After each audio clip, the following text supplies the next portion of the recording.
You still driving, Shane? You're all over the place there. No. Okay. Welcome everybody. Welcome to any public that may be watching. This is a briefing from Development West Coast. It's their 6-monthly briefing. So welcome to the staff back again, to Alan from the news, and to Sam, Gary and Heath from Development West Coast. Over to you. Oh, and welcome to Simon and Shane on screen as well. I think Linda might be joining it, might be coming back in a few minutes. No worries. Well, good afternoon, everyone, and thank you very much for having us in again. As you'll recall, we were obviously in following your election, and it's sort of in that routine cycle of coming through and just updating you on where things are at. Obviously, just acknowledge Shane and Simon online as well, and just yell out if you can't hear me or if I'm doing something wrong. Look, I mean, obviously we're here today, which I think is a really, really timely, given the report that's been worked through from, I think, one of the committees at council. So we had some media queries yesterday on that. And look, just to be very upfront with you, we haven't responded to the media. We wanted to come and talk to you first because I think working constructively is that, you know, we can engage like this and have a conversation as a group today, which is really good. We've obviously got Gary here as well, who will say some stuff after Heath. But look, obviously we acknowledge too the struggles in the local community at the moment. You know, there have been the tallies and obviously Western Mineral Sands, which are challenging and really actually sad for all the people involved. You know, Heath will talk about a bit of work that's been commissioned sort of towards the end as well. But really, this is like we always say, we don't want to come along and talk at you. We'll run through our slides and then really just have an open discussion. Really keen to get your feedback on what's happening, you know, on what you'd like to see. And I think, again, you know, just continue to build that constructive relationship. So I'll pass over to Heath to walk through the slides. And then we've got Gary as well. And then we'll just open up. And however you want to run it after that, yeah, Chris. Yep, that's great. Thanks, Sam. And I'll 5 minutes before the end of the hour, I'll give you the heads up and we'll wind up from there. If there's something wrong if we talk for an hour, so don't worry, we'll move over that. Thanks a lot. I'll move that around. Okay, well, thanks Sam, thanks Mayor. And now that Sam said we won't be talking at you, I'm about to talk at you. But look, I have got there's quite a lot of slides. I will jump over some of them.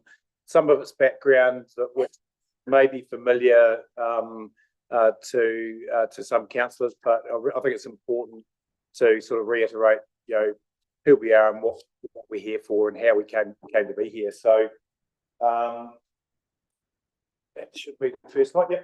So look, back in 2000, DWC was established, and it was as a result of the cessation of native logging. So what we've got here is what the impact of the native logging was for the region. So yeah, significant number of job losses in that sector. And if we go from 2001 to 2025, you know, less than half of the jobs in the sawmilling and forestry sector existed then. So significant impact in Buller, virtually none left in Buller. But if you look at the entire region, you know, there's 100 less in the Buller, but yeah, more, yeah, close to 400 in the whole region. So if we look at you know, what the government did in response to that. So DWC was established with 92 million put into the trust fund. It was a settlement package designed to support the transition into other industries and support the local economy. At the same time, all of the 4 councils on the coast received 7 million as part of that settlement package.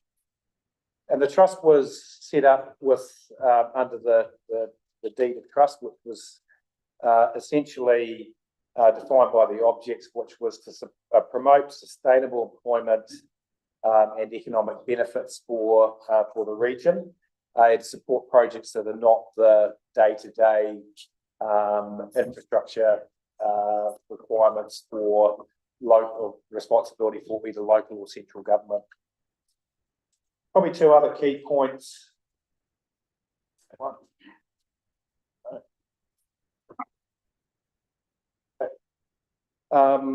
That are within the deed. One is that the fund is intergenerational, so trustees have a responsibility not just for the current economy and current environment, but for future generations. And it is a registered charity, so the tax exempt status that comes from being a registered charity is really important. To it means that there is more income that the trust generates kept and able to be utilised for us to meet the objects of the trust.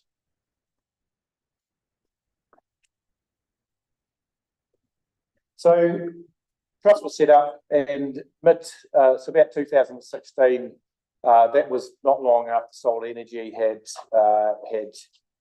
gone to the wall. So there was a significant economic downturn in the West Coast region, and that was sort of the rest of the country was going up, West Coast was going down. So the government commissioned this growth study, which part of that was one of the outcomes of that was that the economic development activity on the West Coast was pretty fragmented. All four councils had an economic development function, which wasn't deemed to be very efficient. So the action plan, which was developed as a result of the growth study, meant that the economic development function for the entire region was brought into one entity, which was Development West Coast, and at the same time, Tourism West Coast, which was an independent entity at that time, funded by Development West Coast and four councils. That was brought into Development West Coast as well. So that was about improving efficiency in both those areas. Come forward to 2022, the current regional strategy was developed, and that was developed in consultation with about 150 stakeholders on the West Coast over several different workshops, and the strategy was endorsed by all of the councils, iwi, at Development West Coast at that time. So the regional strategy is sort of governed by a steering group made up of stakeholders representing the councils. We've got industry on there, iwi, and also some government agencies, and it's currently chaired by Phil Rossiter. So that economic development strategy, this is the sort of strategy on a page that we like to refer to. So it's got the three missions that were signed off at those workshops and are owned by the steering group, and they're to build confidence, diversify the economy, and strengthen communities. So the project streams that are coming off those are really what the steering group for the strategy are focusing on.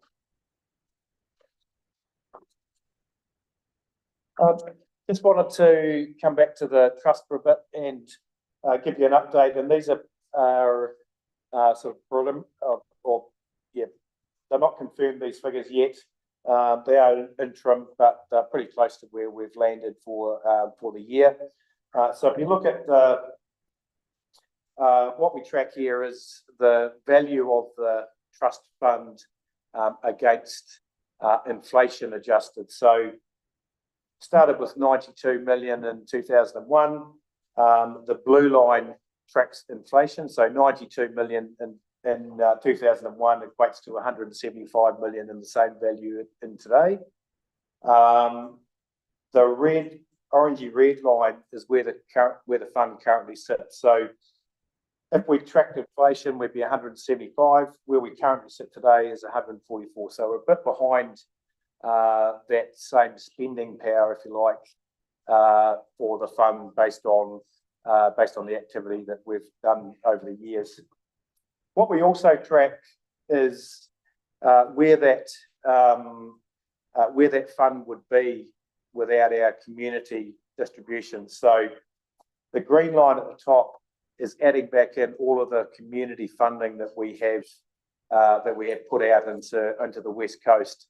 So that's things like our contribution to economic development and tourism, our funding that goes into the community trust every year, and also some grants that have gone to community projects. So essentially, while the fund's sitting at 144 million, if the community funding hadn't happened, it would be sitting at 221 or so. Yeah, that tells me that the fund performance has actually been pretty good over that time. And this is just another way of looking at the same numbers. So on the left, we've got our commercial distributions. So that's loans to businesses and investment directly into businesses to create jobs. In the middle, that 87.7 million is those community investments that we've made over the life of the trust. So that's what we've added back in to get to that 220 million on the previous slide. So it's probably worth just saying there, because it took me a while to get this one. Yeah. The easiest way I think about it is that on the left is the money that's been recycled through the trust. On the right, the 87.7 is the money that we don't see back in the door. So that's the money that's out in the community into grants or into different projects that we don't see back. So recycled on one side, handed out the door and doesn't come back on the right. Yep. So if you add the two together, so over the life of the trust, there's been 220 million come from the trust into the West Coast economy, and the value of the fund that we have today is at 144 million. So 220 million gone into the community, and the trust fund is still sitting there at 144 million. A little bit about the distributions that we've made in more recent times. So we look at what we've been focusing on in the last sort of 12 months. We've made some equity investments into businesses. We've put we've directly funded several housing initiatives, most of which have actually been in the Buller. One of them is the project that we've gone into partnership with council on. Done some startups and supported a local manufacturing business with their expansion. So just under 10 million in commercial distributions in the last 12 months. We wanted to just look at, and the reason we've got 2020 here is twofold. So that's sort of COVID, when the last real economic change, I suppose, hit the region, and that's also I started in this role in 2020. So over that time, we've put, and this is just commercial. Actually, it's not just commercial distributions. It does include the RIF funding that we've done to support those infrastructure projects or those transport infrastructure projects. So looking at it, 35.5 million has been distributed over that 6-year period. And actually nearly 15 million of that has come into the Buller region, Buller district, which is about 42% of the total of those distributions. Looking at our community distribution, so our main avenue for going direct to community projects is through West Coast Community Trust. In the last 12 months, we've put 21, or we've supported 21 projects through the West Coast Community Trust. So we've put 200,000 direct investment into the Community Trust, which they distribute on behalf of trustees. They still have to meet the deeds of our own deed, but we don't administer this. And I've just listed some of the projects in the Buller that have been supported through the West Coast Community Trust in the last 12 months. And yes, since 2001, so that's since the inception of the trust, just 1.75 million has gone to Community Trust. And I think we started funding through the Community Trust about 2016, Gary, is what you were again, wasn't it? Economic development, business support. So I won't go through these in any detail, but As the Economic Development Agency, we hold the reins of the Regional Business Partner Network. So that is part funded through Ministry of Business, Innovation and Employment. So that's about supporting businesses to access skills, etc. We run quite a few events, business workshops, etc. One of the key things that we do is our DWC tertiary scholarships. So we issue 4 of those every year, and they're each worth, over the life of the scholarship, about $32,500. We're trying to put more energy into attracting external investment, so that we're not just utilising our own funding, but we're actually leveraging that. And the RIF funding is a good example of that in the last year. Leading Light Business Awards, that's every 2 years, and we're about to open entries into that for this coming year. So that's they'll be held in September, and obviously do a lot of regional promotion. Looking at our business interaction over the last 12 months, we've actively managed clients 348. So they are businesses that we interact with and have we've got some measures about how we actually measure that engagement, so that we're not just talking to them, we're actually trying to add some value. And of those, 106 of them have been in the Buller area.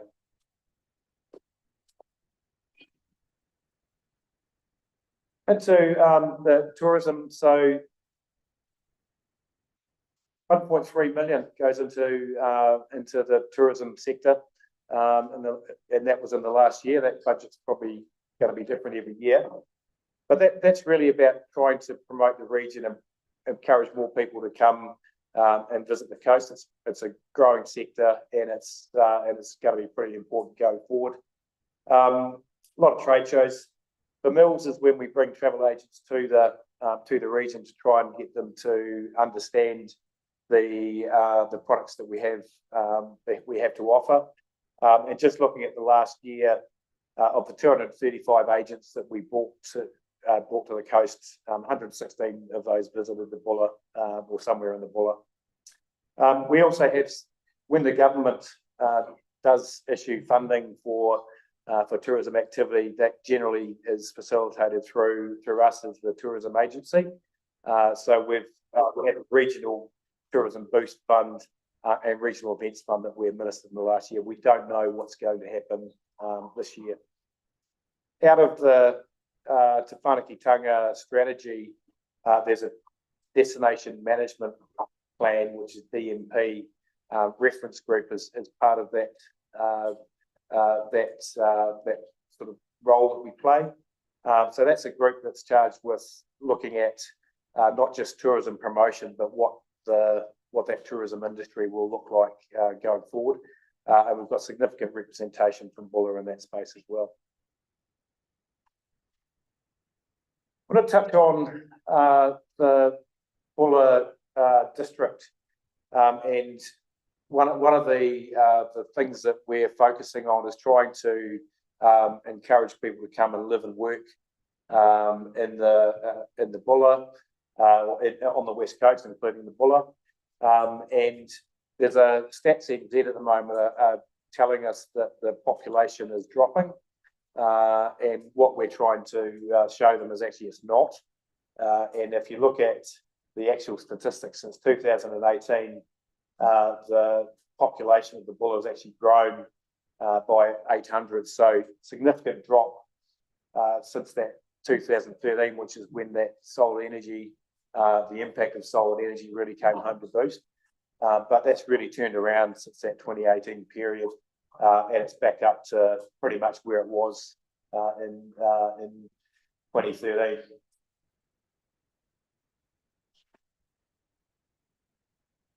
Moving on to GDP, some steady growth. It actually dropped in the last year, and these are calendar year figures. So you'd say sort of hung in there, but the slight reduction in GDP for the region or for the Buller.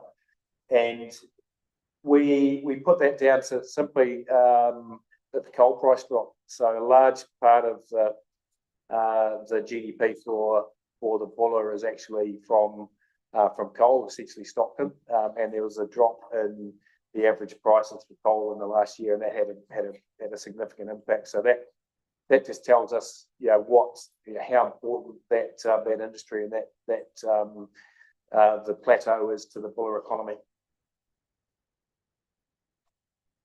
A couple of slides on jobs. We don't have specific figures for job growth for the Buller. This is actually West Coast figures, so these are actual numbers of jobs.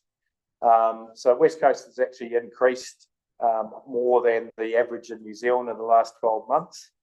So 354 new jobs created on the West Coast. What we can show, or what we can access through Infometrics, is unemployment figures. So the previous slide was about employment as in new jobs. This is about new job seekers. So there has been an increase in job seekers over the last 12 months across the whole region, less so in Buller than other parts of the West Coast. But the Buller is actually starting from a higher base, so 6.3% unemployment in Buller compared to nationally 5.3%. So there is certainly that is an issue more so in the Buller than it is in other parts of the West Coast. A little bit about visitor spending. So this is where the tourism organisation that we role we play. So we obviously track this in a number of ways, but this is actually visitor spend compared to last year, and this is for the Buller. So it's separated by district. Actually, a slight drop. So in the last year, there was a $1.5 million drop in tourism spend for the Buller.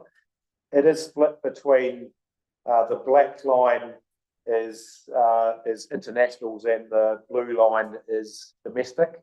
So all of that drop has come from domestic travellers, and that's not a surprise. I think we had, post-COVID, we had a real increase in domestic travellers to the region and to the Buller, but in the last year, people have really tightened their belts and they are travelling a lot less. So that trend is probably not a surprise. What we would hope to do is keep building on the internationals while we know that the New Zealanders are travelling around the country less.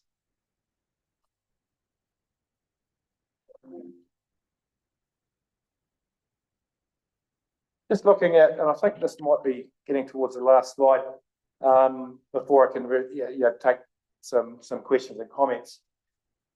We know that there's some real challenges in the Buller right now. So nationally, we've got the fuel crisis. Closer to home, we've got tallies, which looking like they're going to be reducing significantly what they're doing here. We've got Western Mineral Sands in pause. Probably the elephant in the room is Bathurst and their fast track, and the implications of if that doesn't get across the line, what that means for the Buller. Origin Air, there's they're really struggling, and I know they're not taking any bookings currently, and that whole resilience piece around the two things, probably the potential for AF8 and also the sort of flood protection work, which is yet to be fully resolved. There are some positives there, mainly around the minerals potential. One of the things that we're doing at the moment, and Sam alluded to it before, is we've commissioned a piece of work, and this was in play prior to both the Western Mineral Sands and the tallies announcements, to look at what the economic impact would be if the Stockton fast track doesn't get across the line. So we've got Infometrics doing that work, and that's so that we can get a good understanding of what the downstream impact would be, and use that information to potentially promote government to support that. That is my last slide, so happy to take questions. Okay, Tony first and then Phil. When did you start doing that study through Infometrics? Earlier this year, so we've just commissioned. We've started the conversations with them, and I think we've signed off on getting that work done. Obviously, the scope of it changes, based on the impact of other, Western Mineral Sands and tallies. So that work is underway at the moment. Oh, one last thing. So is that just on Bathurst? Are you going to try and incorporate the other industries that we're losing as well in this study? Yeah, it is more focused on Bathurst, but we are asking them to take that into account, and because I think the two issues we've got with Western Mineral Sands and tallies are kind of immediate, whereas so any response to that is, what do we do tomorrow? Whereas Bathurst is, okay, we've got a couple of years. What can we do between now and then to plan for that? Thanks, Heath. Phil? Yeah, thanks, Chris. Yeah, thanks for the presentation. Hey, look, just a wee question. I want to go back to one of your very early slides. One of the contentions that we make here in the Buller is that maybe we're not getting quite enough, payback for the effect that the whole shutting down of the native logging had on Buller. I'm really curious about your job numbers, and you sort of seem to indicate that the impact's been greater for the wider West Coast than it has for the Buller. However, what that doesn't tell me is about the number that were affected by native logging, and thus the reason that the money came into the West Coast versus what was happening in terms of, exotic. There was some pretty big manufacturing exotic mills and that down south that were not connected with the reason that DWC was set up and funded. Do you have information available that the effect on Buller versus the wider West Coast directly associated with the loss of native forest logging? Only as far as actual jobs, and so this is, we've actually again used Infometrics to look at, so we've got consistent job numbers right through that time. So these are figures that have come from Infometrics. What it includes though is logging and also the sawmilling, and I think what it reflects, so those 100-odd jobs in the Buller are obviously significant, but the 350 jobs across the rest of the region is partly because a lot of the mills were based in Westland and Grey, and that's just geography. So that's where those jobs have impacted. Yeah, look, I don't know if you understand my question. Those were not relying necessarily on native logging, whereas Buller, it wasn't entirely either. But I would suggest that the impact was greater on Buller, at least certainly not in proportion to what those numbers would say. Do you get my point? I do get your point, but the stats don't differentiate. So, Okay, thanks, Phil. Thanks, Heath. Shane, and then Paul.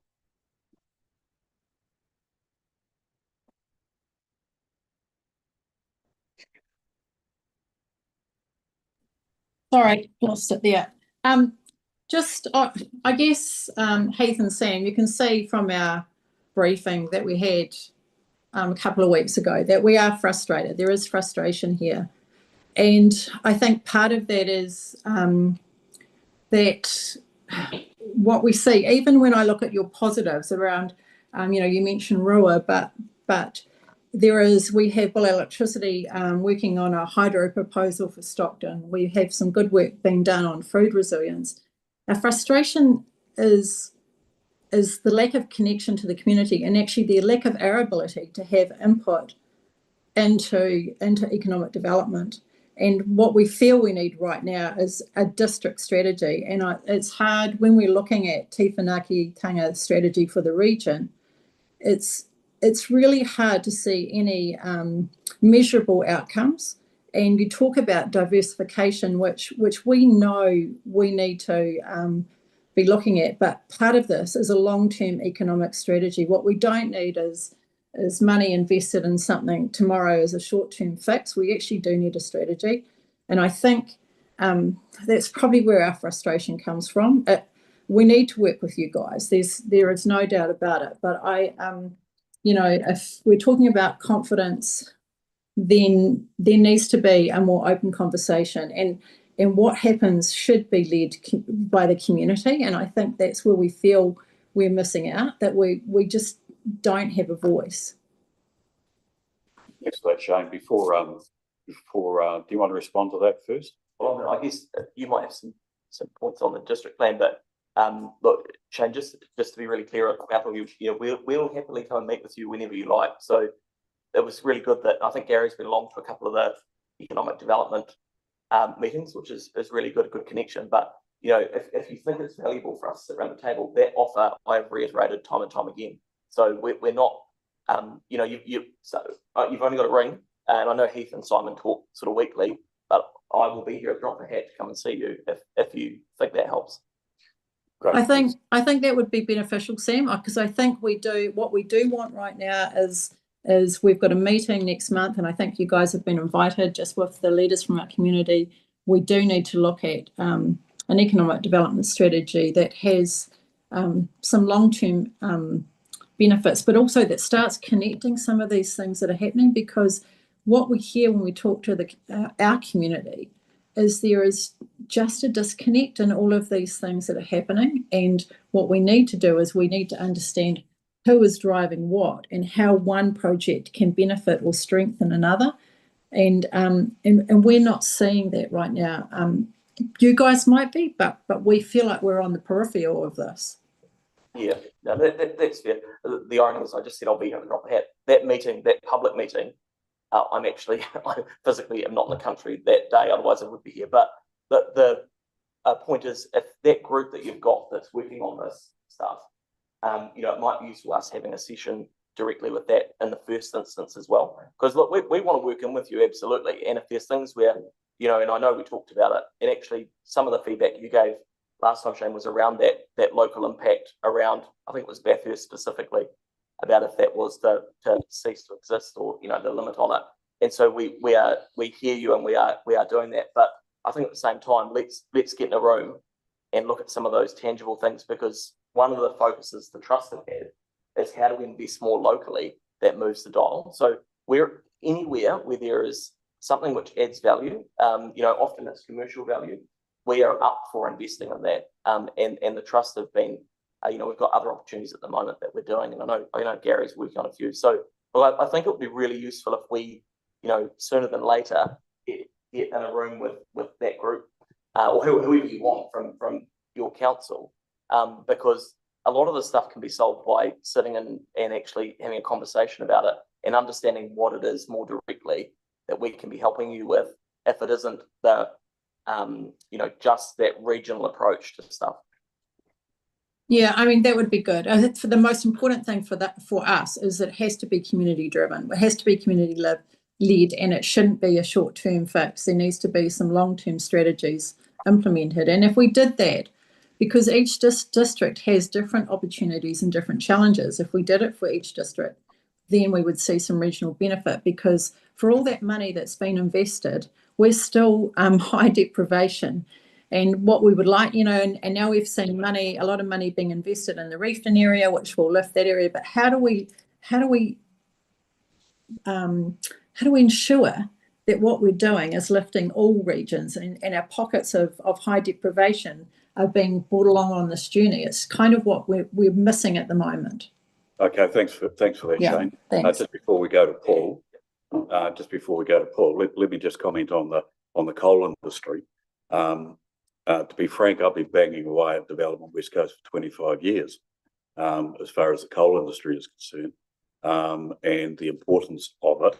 I'd have to say, going back, 15 years to 20 years, Development West Coast were not particularly interested in it at all, under a different chairmanship, of course. But Heath, to be doing this work now is very late in the piece, that's all I'll say, because the issues around Stockton and the coal business have been around for a very long time.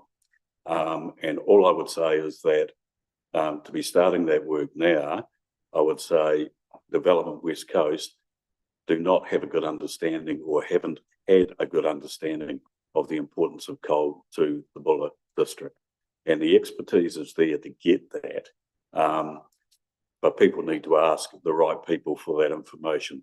Likewise with Westland Mineral Sands. You'll recall I asked what due diligence was done on Westland Mineral Sands.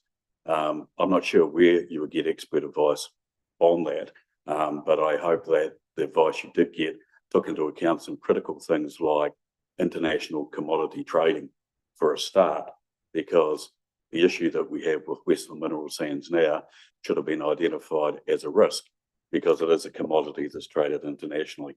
So if that expertise is not sitting in Development West Coast, where you don't have access to it, even through your trustees or whatever, my suggestion would be that you have a really good think about, spreading your wings and finding the expertise in some of these areas that you can get to help you do it. Okay.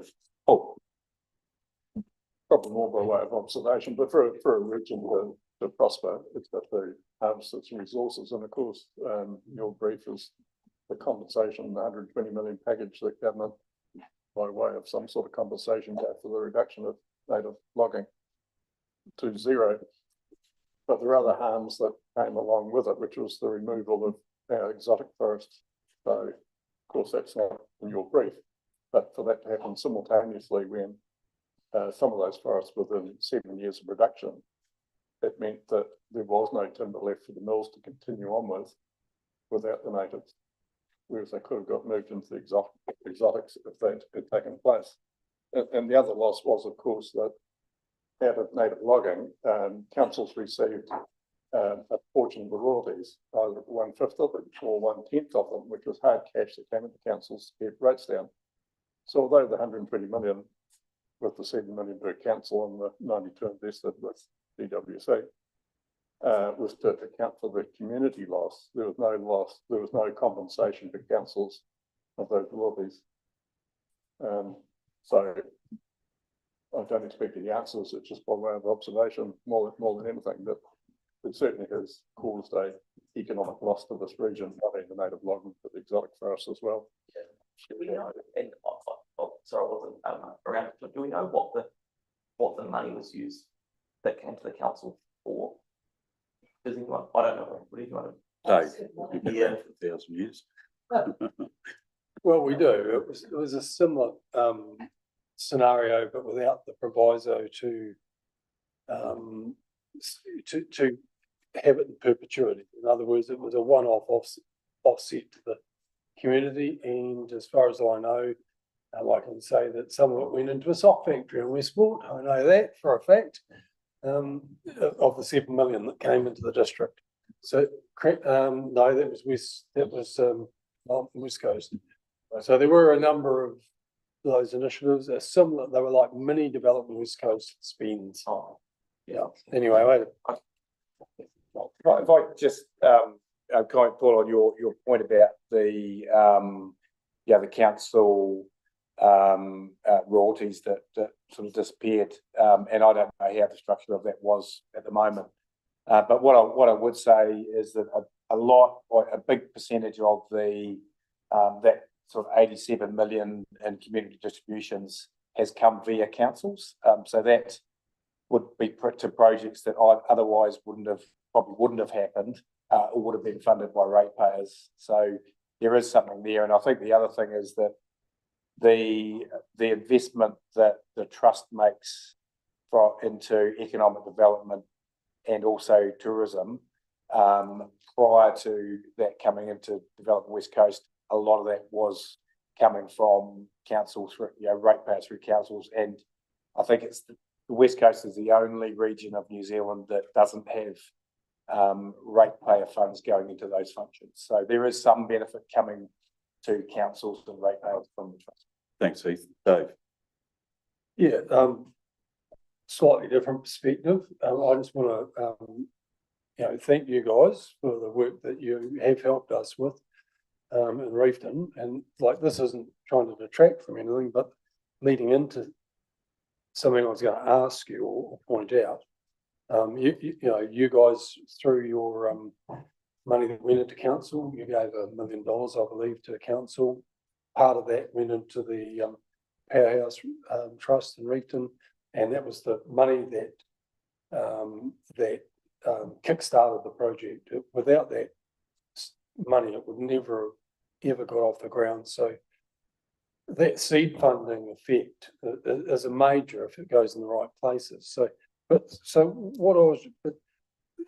thanking you guys that you have come in, you have stepped up and you've identified and come and helped us throughout, and that's much appreciated. But what I was just going to touch on was that, have you thought about the identity crisis basically that exists within Greymouth and Westport? I think Hokotika's got its identity, Reefton's got its identity, but I think from what my perspective, looking at these things, is that both Westport and Greymouth haven't nailed it down, and that's holding them back. And I just wanted to just touch into going back to the period of time with the upheaval in jobs that really affected across with the government restructure of the 80s.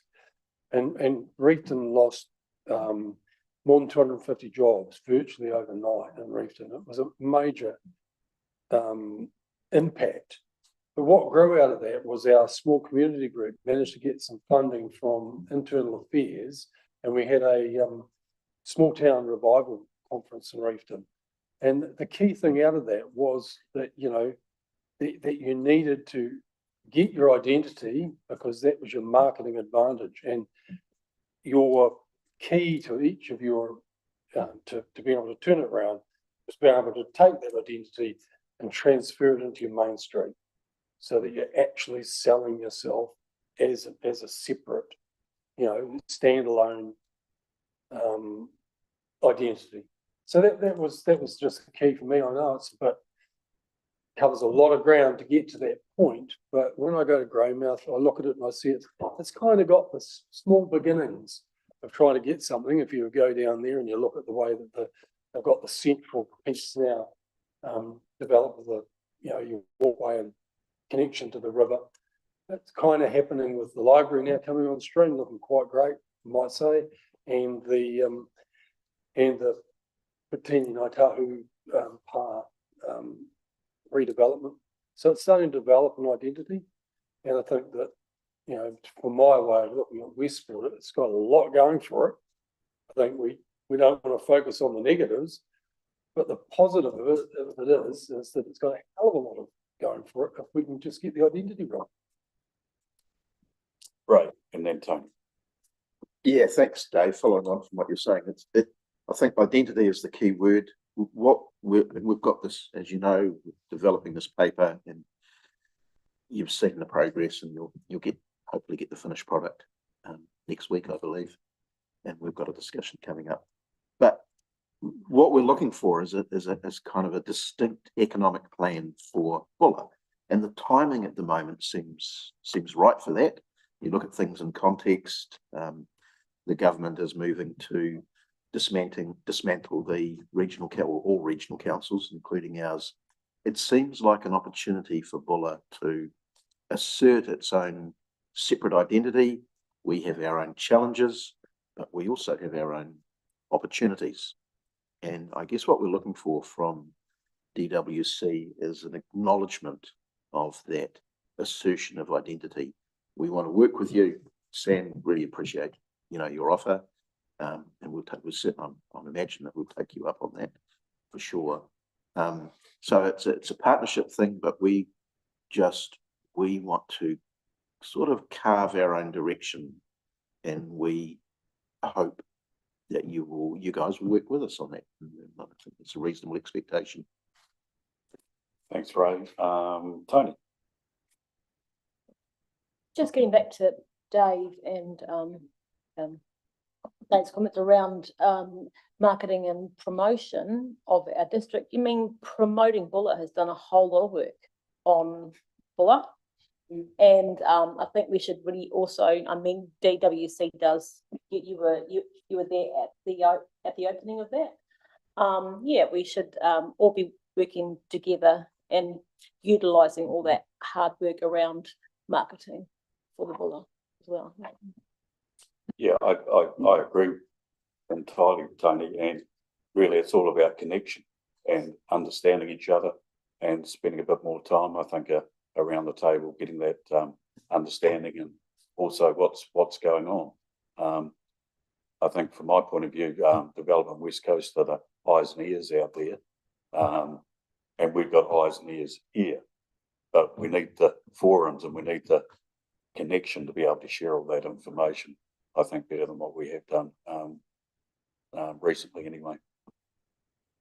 Well, maybe it's just sort of respond to the sort of identity and sort of branding discussion. And all I'll probably say is that, I'm not ashamed of saying that we've got a fantastic tourism team and a fantastic marketing and promotion team, a comms team, and they do work alongside. We've done quite a lot of work with promoting Buller. Extends right down the region from Glacier Country through to west, northern Westland and the Grey area, and so we're very, very happy to work with all of the organisations that are out there trying to grow. And we've got great networks. We are a regional agency, so in that aspect we do focus on the region, but leveraging our people and our networks is something that I'm very keen for us to grow, and we're doing it now, and we want to do more of it. So, and I know Gary wants to add some comments as well. Mayor and councillors, thanks for the opportunity. We're now 6 months into our 36-month term, so 1/6 of our time of being a participant, and I really enjoy being part of Development West Coast.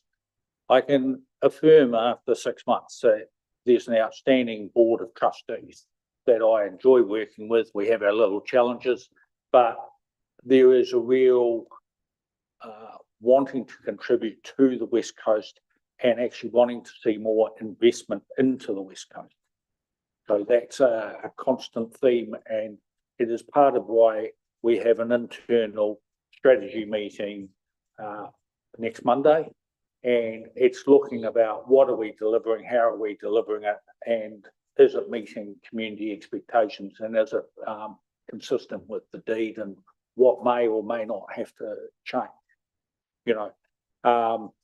The staff, I've tried to attend everything that the staff have actually had in the way of seminars and training and anything that's going, the staff are outstanding, and particularly when he says about the tourism team, Aaron in marketing and Andy in tourism and his team, they are well above average of what I've seen over past years. The thing that's got to happen for Buller is greater participation. There was a real training seminar last night, and 4 presenters and 7 people present from the industries. If they're wanting greater Buller identity and Buller, it's got to participate. So we have to get that communication and getting hospitality and motels and everybody on board.